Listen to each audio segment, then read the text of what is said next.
Sandhan. All Gujarat Integrated Classroom. સેટેલાઇટના માધ્યમથી જોડતી કડી એટલે સંધાન.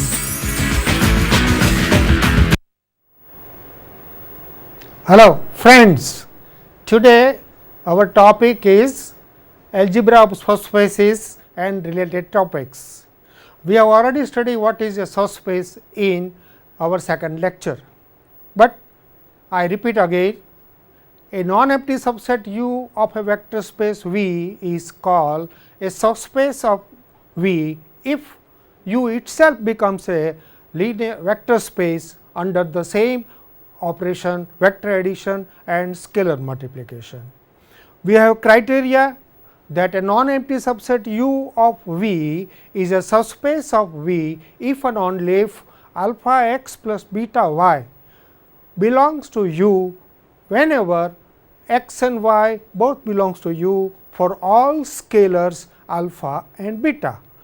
Using this result, we prove that if U and W are two subspaces of V, then U plus W and U intersection W are also subspaces of U. Within a short time, we are going to use this result, but first we prove very interesting result about the subspace, and let us see this on the screen. A subspace of a finite dimensional vector space is also finite dimensional. The proof is as follows. Suppose U is a subspace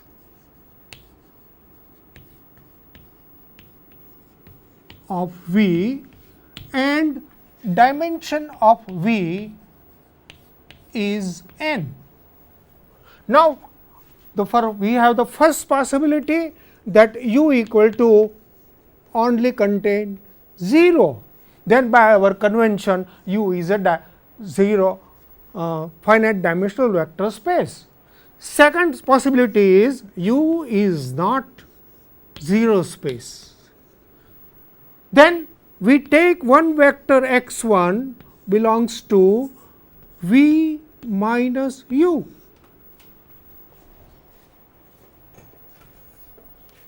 Then we take one vector x 1 belonging to U. X 1 is different from 0.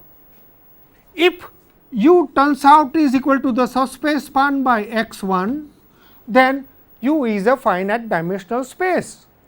If U is not equal to x 1, subspace spanned by x 1, then we can find out a second vector x 2, all right, which does not belong to the subspace spanned by x 1.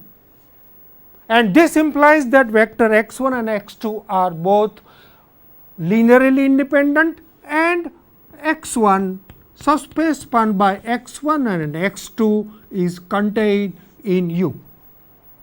If U is equal to the subspace spanned by x 1 x 2, then U has a finite generating set, and so it is a finite dimensional space.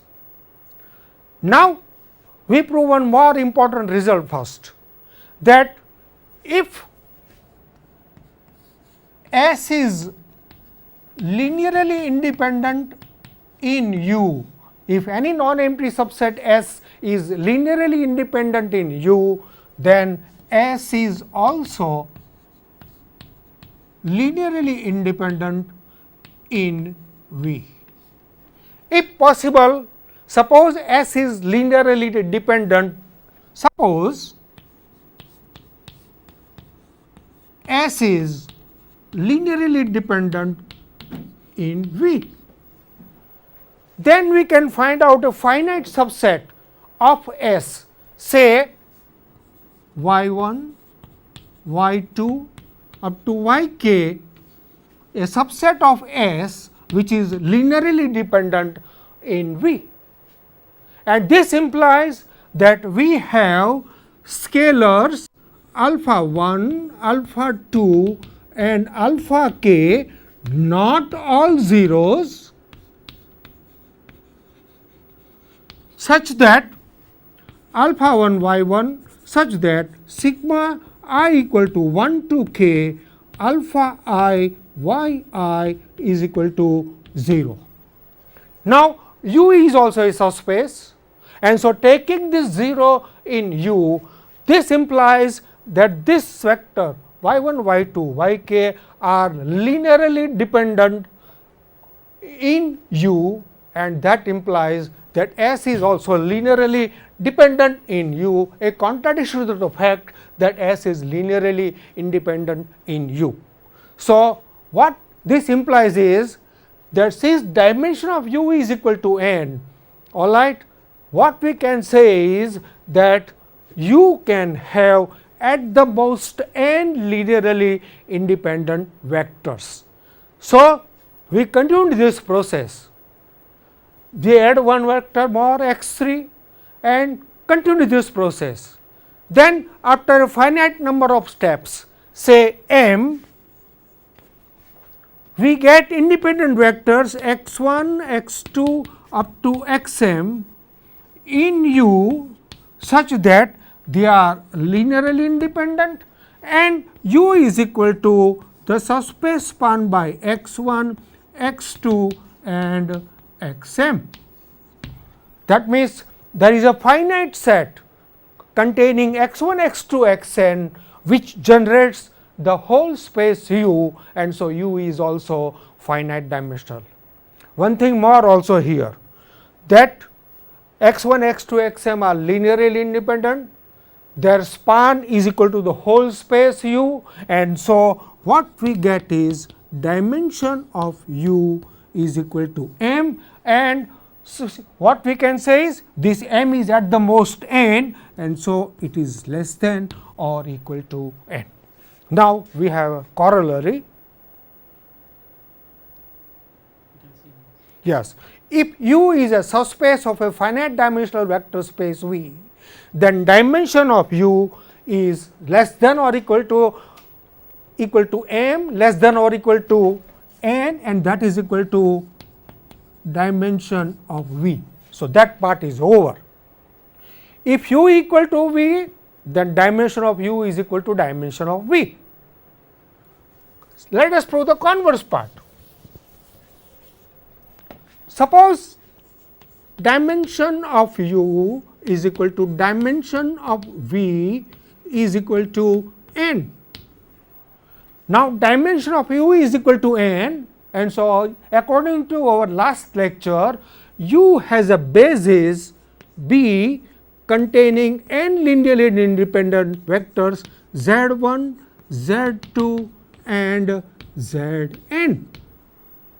This is a basis of B in U. Just now we saw that if S is any linearly independent set in U, then S is also linearly independent in V. So, B is also linearly independent in V. B is linearly independent in B. These are n vectors, and dimension of V being n, B also becomes a basis of V. So, B becomes a basis of both the subspaces U and V, and that will give you that subspace spanned by B, and that is equal to the subspace spanned by B, and that is equal to V. And so, this completes our proof of the corollary. Now, we prove one very important result which is known as dimension theorem. Before we state the theorem, let us see what we mean by that. Suppose V is a n dimensional vector space, that means finite dimensional vector space, and U and W are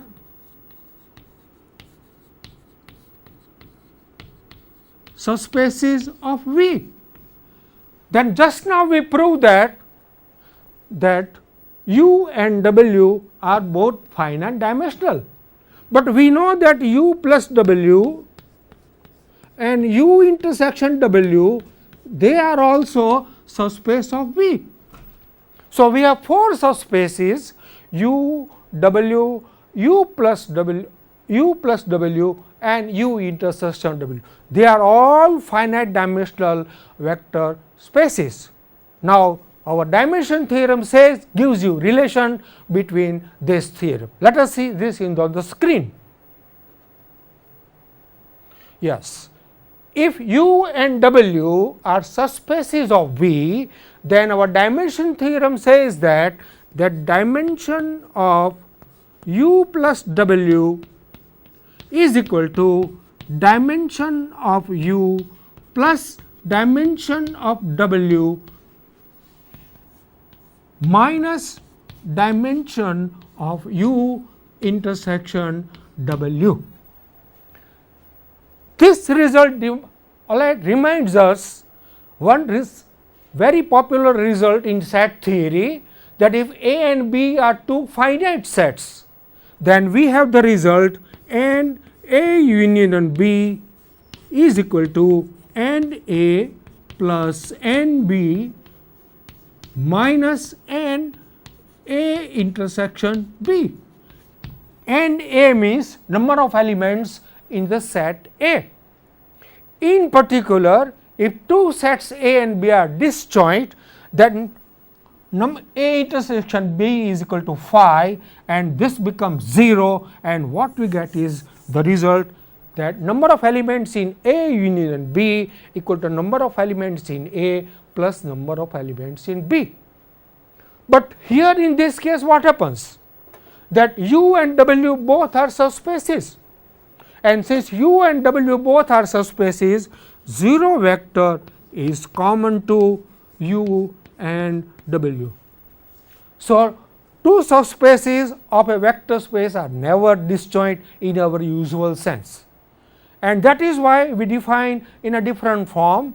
We say that two subspaces u and w of V are said to be disjoint if u intersection w is equal to only 0. That means, 0 vector is the only common vector between two.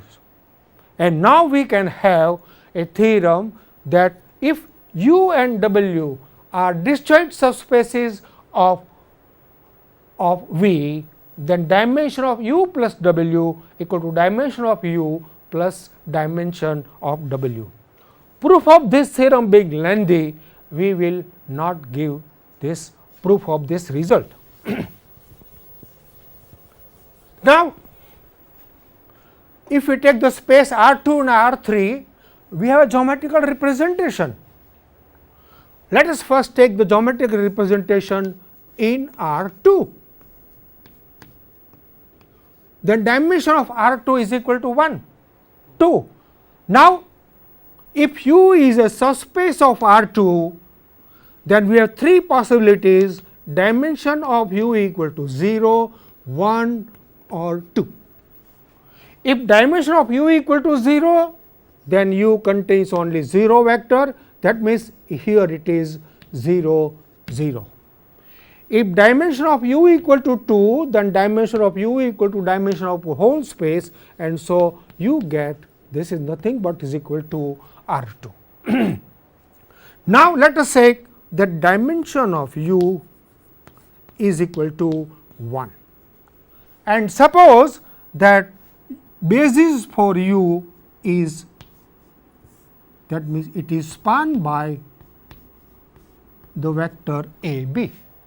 That means, u is equal to all the vectors of the form alpha a b, where alpha is any real number. Now, suppose x y is any vector belonging to u, then x y must be is equal to beta a b for some beta belonging to R, and that implies x is equal to beta a and y is equal to beta b. This implies if we eliminate beta, x upon a is equal to y upon b. Conversely, if p q is any point which satisfy this equation, P upon A is equal to Q upon B, then we can prove that this vector belongs to the subspace U. That means here, all right, the vector space U represents the straight line x upon A is equal to y upon B. This is a straight line passing through origin and the point A B. If we want the figure, we have figure of something like this. If this is the point P equal to A B, then our U is equal to this. It is a line passing through origin and the point P, the element of the basis of U. Now, if we take dimension of R3 is equal to 3, and now we have 3 cases, 0 and 3 are obvious, so we do not do that part, but let us take the dimension of U is equal to 1. I will take only this one case, second case I will leave it to you. Here suppose that ABC triple is a basis, that means U is equal to the subspace spanned by ABC, that is equal to all alpha ABC where alpha is any real number. Suppose the vector x, y, z is any vector belonging to the subspace, then vector x, y, z must be equal to beta A, B, C for some beta. And if we remove this bit, eliminate beta, what we get is x upon A equal to y upon B equal to z upon C. And conversely, we can prove that if we have any vector P, Q, R which satisfy this equation, then this point P, Q